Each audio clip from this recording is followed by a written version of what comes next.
When I mentioned on Twitter that I had all kinds of books waiting when I returned from New York City, author Ad Hudler commented, "It's like Christmas." Thanks to Talia Shearer at Macmillan, I truly experienced Christmas in June. While in New York, I visited her office, met her co-workers and boss, and raided their offices. So she sent me a box of 20 books, and I received a couple others from Macmillan and St. Martin's on the same day. So here's my thank you to Talia, Peter, Hector, Sarah, Allie, and Bridget. A quick commentary on the books I received. And by Talia's request, I'm sure there's going to be a guest appearance by Josh. By popular demand, a guest appearance. Here's Josh with his cameo for Macmillan's thank you. What do all these books have in common? They're not already in a Treasures in My Closet post. I didn't own them. I can't even say they're all Macmillan St. Martin's books because Talia gave me a copy of Jill Abramson's The Puppy Diaries, due out in October from Times Books. It's the story of raising a dog named Scout, taken from Jill's popular blog. But W. Bruce Cameron's A Dog's Purpose is from Tor, a Macmillan house. It's a dog's eye commentary on human relationships. I met Rebecca Cantrell at Left Coast Crime, but I never read A Night of Long Knives. Cantrell's historical thriller takes journalist Hannah Vogel to Munich, where she's kidnapped, separated from her son, and has to locate him before the Nazis do. Jane Casey's U.S. debut, The Burning, is a September release that pits a detective constable against a serial killer, the Burning Man, who sets his victims' bodies ablaze in London parks. The Trinity Six is Charles Cummings' latest espionage novel, in which an academic searches for the truth about a sixth man who might have been part of the notorious Cambridge ring of Russian spies. Paul Dorian's Edgar Award finalist book, The Poacher's Son, and his new book, Trespasser, feature Mike Bowditch, a game warden in Maine, who deals with dangerous opponents. His investigations end up endangering those he loves. Rick Gavin's Ranchero kicks off a series set in Mississippi, where Percy Dwayne Dubois hit a repo man with a shovel, stole his car, and set in motion a wild chase across the Mississippi Delta.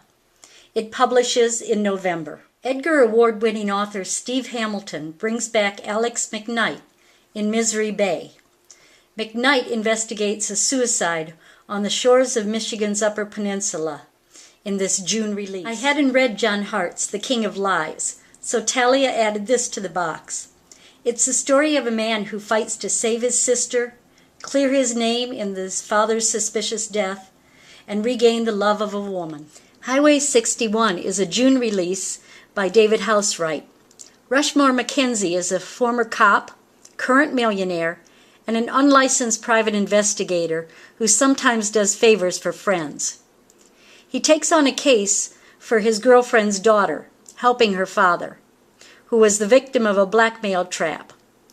But that man isn't exactly telling the truth either, and Mackenzie soon finds himself trapped in a dangerous game.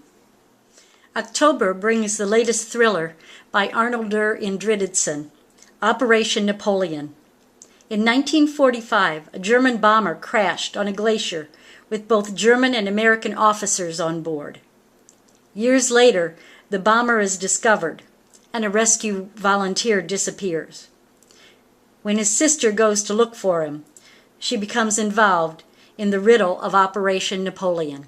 Nancy Jensen's November debut novel, The Sisters, is her attempt to explain her family's secrets. What kind of offense or betrayal would result in one sister's deciding to erase another's history, as if she never existed? Thomas Kaufman brings back private investigator Willis Gidney in Steal the Show, a July release. Willis needs money for a lawyer, so he agrees reluctantly to take a job, breaking into a film pirating center. That job leads to blackmail, murder, and gangs out to kill Gidney. East on Sunset by Ken Mercer finds ex-cop Will McGowan trying to put his life back together.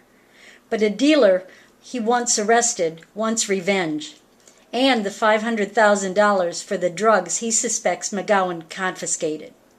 The police aren't rushing to help Will, so McGowan has to find his own answers. David Reed's August novel, Suffer in Silence, is timely. It's the story of men training to become Navy SEALs, who are pushed to their physical and mental limits, and what happens when those thresholds are crossed.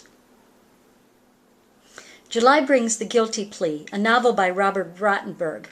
When a dead man leaves clues to his murder, his ex-wife is arrested. The resulting trial turns into a complex case that leaves no one happy with the verdict. Detective Ari Green is still looking for answers afterward. Since I hadn't read S.J. Rosen's books, the St. Martin staff gave me a favorite, The Shanghai Moon, a story that reaches into the past, 60 years earlier, when valuable jewelry disappeared during the chaos of World War II. As a fan of Man o' War, I picked Affirmed by Lou Sahadi, the story of the last horse to win the Triple Crown, a descendant of Man o' War and War Admiral. In June, Michael Wiley gives us A Bad Night's Sleep. Chicago private investigator Joe Kosmarski joins a burglary crew as he works as an inside agent to weed out corrupt cops. June also brings us Michael Van Roy's An Ordinary Decent Criminal. Monty Havico has done the crimes. Now all he wants to do is settle down and build a straight life.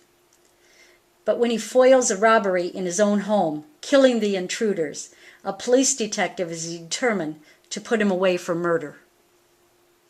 Jerry Westerson will be appearing for Authors at the Teague in October, so Talia packed up The Demon's Parchment. Former knight and nobleman Crispin Guest has become the tracker, a man who can find anything, solve any puzzle for a price. In this book, Crispin reluctantly agrees to accept a case for a Jewish physician. He wants Crispin to find stolen documents that might be behind the recent murders of young boys. I began with 2 dog books, and I'll end with 1. I haven't read Susan Wilson's One Good Dog, although it was popular. It brings together a man and a dog, 2 fighters, hoping to find a second chance in life with each other. Thanks to Talia and Macmillan's St. Martin's staff, I have a summer of good reading. And Josh appreciates the box and says thank you as well.